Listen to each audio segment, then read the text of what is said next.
مفتی صاحب، آپ کی بارگاہ میں میرا یہ سوال ہے، اگر کوئی چیز قسطوں پر خریدی جائے اور وقت کی مدت سے پہلے اس کی رقم ادا کر دی جائے تو کیا اس پہ ڈسکاؤنٹ لے سکتے ہیں؟ قسطوں پر جو چیز آپ نے خریدی ہے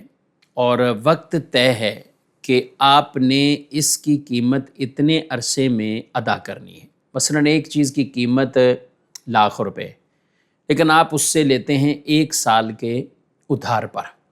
تو وہ کہتے ہیں کہ اگر آپ نے ادھار پر لی تو اس کی قیمت 1,20,000 ہوگی یا 30 ہوگی یا 40 ہوگی بالفرض،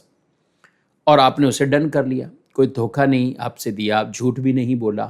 اور آپ نے وہ چیز ڈن کر دی سودا۔ اس میں کوئی ناجائز شرط بھی اگر نہیں ہے، جرمانہ نہیں لیا جائے گا یا دیگر اور کوئی ناجائز شرط، عقد فاسد یا انشورنس وغیرہ نہیں، تو یہ عمل تو جائز ہے کہ آپ قسطوں پر خرید و فروخت ان شرائط کے ساتھ کر سکتے ہیں کہ جب اس میں کوئی ناجائز چیز نہیں،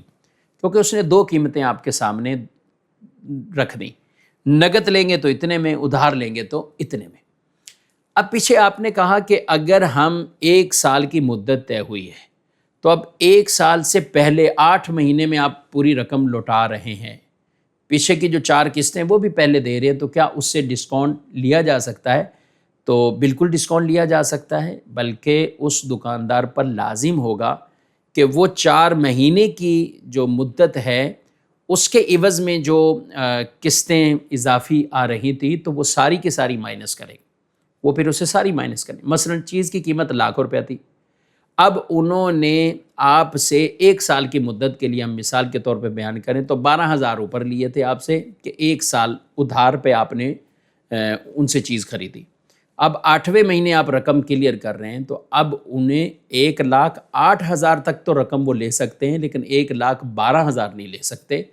کیونکہ اب آپ نے وہ جو مدت طے ہوئی سی اس مدت سے پہلے ہی اس کی چیز کو واپس کر رہے ہیں۔ تو آپ یعنی اس کے اماؤنٹ کو، وہ دین تھا، وہ قرض تھا، وہ آپ نے اسے لوٹا رہے ہیں، اسے دے رہے ہیں آپ، تو اب اوپر کا وہ ڈسکاؤنٹ آپ کو دے گا، یہ اس پر دینا لازم ہے، اور اوپر کی وہ پوری رقم وہ لینا اس کے لیے جائز نہیں ہے۔